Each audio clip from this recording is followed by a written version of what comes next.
Bonjour tout le monde et bienvenue dans Manga Show, l'émission qui passe en revue les nouveautés manga et animés. Et aujourd'hui, on va inaugurer les animés de l'automne 2017 avec l'ère des cristaux. Et putain, on commence avec du bon. Pour commencer, petit résumé, l'histoire prend place dans un futur lointain où l'humanité a disparu. À la place, on a une nouvelle forme de vie qui s'est développée qui s'appelle les Huseki ou les gemmes.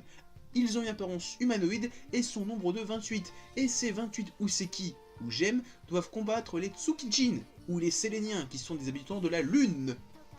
Et qui veulent transformer les Huseki ou les gemmes en décoration pour parader, faire les beaux gosses. Donc chaque Huseki ou gemme se voit assigner un rôle de combattant, médecin ou encore armurier. Et là on suit Phosphophilite, alias Phos, qui est le plus jeune de ces gemmes et qui n'a pas encore de tâches et qui voudrait être combattant, mais il est hyper fragile, donc on lui donne le poste de scribe et donc il va devoir compléter une encyclopédie qui narre l'histoire de son peuple. Et c'est génial. Alors déjà pour commencer, il faut savoir une chose. Cet animé est en CGI, donc en 3D, la même technologie qu'on a eu pour Berserk et Hajin. Et très clairement, c'est super beau. Quand on m'a annoncé que ce manga serait adapté en animé et que ça sera en 3D, je me suis dit, oh, si c'est encore comme Berserk ou Hajin, et ben là c'est bien utilisé. Et je pense même que le fait de l'avoir fait en 3D, eh bien c'est bien mieux parce qu'il y a plein d'idées de mise en scène ou d'apparence que je me dis, bah en fait ça aurait été en 2D traditionnel, ça aurait pas passé du tout.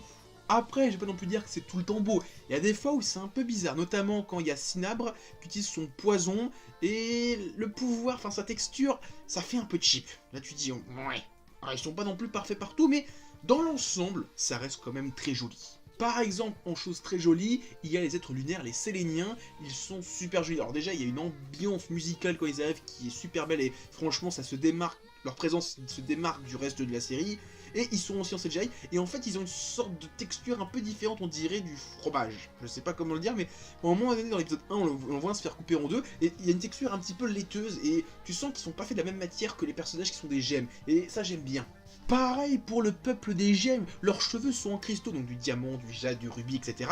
Il y a plein de reflets dans leurs cheveux, et même sur leurs vêtements autour d'eux, et ça rend super bien en 3D, et comme je l'ai dit, je pense que ça aurait été en 2D, ça aurait été super moche. Et là où c'est encore plus ouf, c'est qu'il y a une sorte de volume grâce à la 3D, où t'as l'impression que c'est vraiment quelque chose de dur, de gros, d'impressionnant, et en même temps il y a une sorte de certaine souplesse. C'est super stylé, franchement faut le voir pour le comprendre, mais regardez bien leurs cheveux, vous allez voir, il y a un truc, et franchement c'est super bien foutu, et en 2D, ça aurait passé. Voilà, très clairement, je pense qu'en 2D, ça aurait été plus compliqué à le mettre en scène.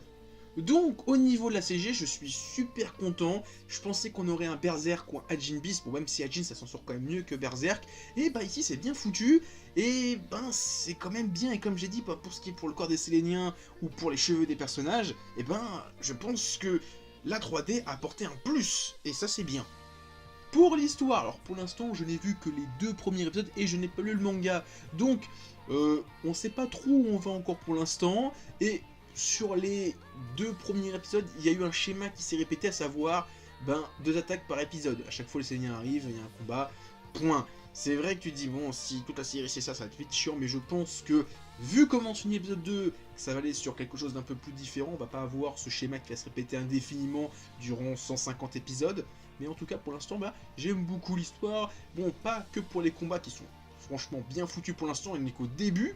Mais c'est surtout pour les personnages qui commencent à être bien exploités dès le début, où, bon, on suit un ou deux pour l'instant, on nous explique un peu qui ils sont, et franchement, ils sont bien... Leur psychologie, j'aime bien, voilà. Mais avant de parler des personnages, j'aimerais parler d'un truc qui me dérange à leur sujet, c'est au niveau de la traduction. Alors, ADN utilise le pronom personnel « il ». Ça fait bizarre parce qu'on dirait des filles. Et c'est même pas on dirait des filles. Pour moi, c'est des nanas. Elles ont des formes. Alors, certes, elles sont pas de poitrine, mais légèrement, mais elles ont des hanches, elles ont des cils, elles ont des voix féminines.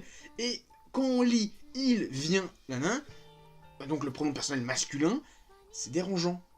T'entends toujours « il » quand il parle de genre de fausse, de diamant, de rubis. Tu vois qu'il parle de lui à la 3e personne du masculin. Il fait oh. Alors, je me suis dit, bon, ça aurait été une fansub obscure qui fait ça avec Google Trash. Bon, d'accord, ils savent pas faire la différence entre il et elle. c'est vraiment des cons, mais là c'est ADN.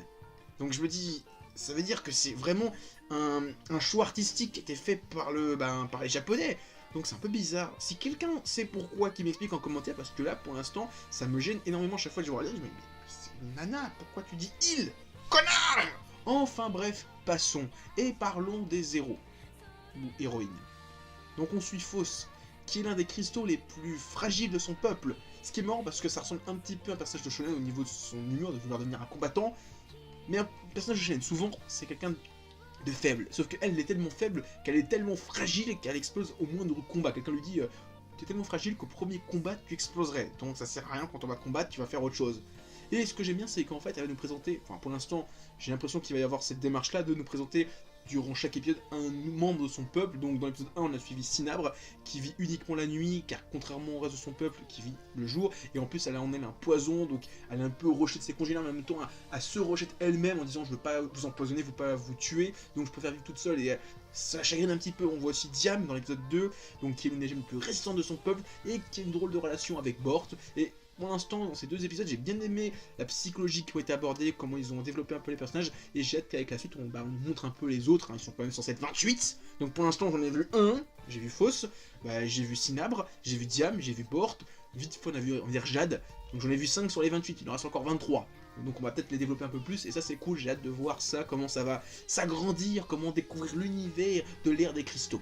En conclusion, on a une série avec une expérience visuelle unique, un univers atypique à l'extrême, un mix assez étrange mais bien foutu entre de la SF, de l'action et de la tranche de vie. Et souvent ça ne marie pas très bien entre eux ces trucs là.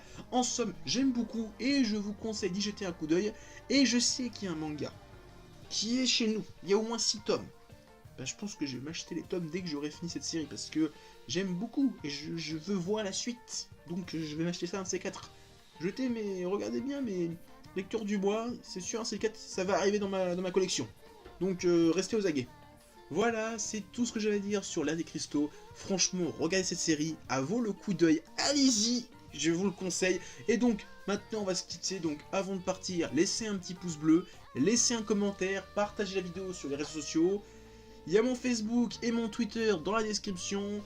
Et moi je vous dis à plus, continuez à lire des mangas et regardez des animas. Allez, ciao tout le monde.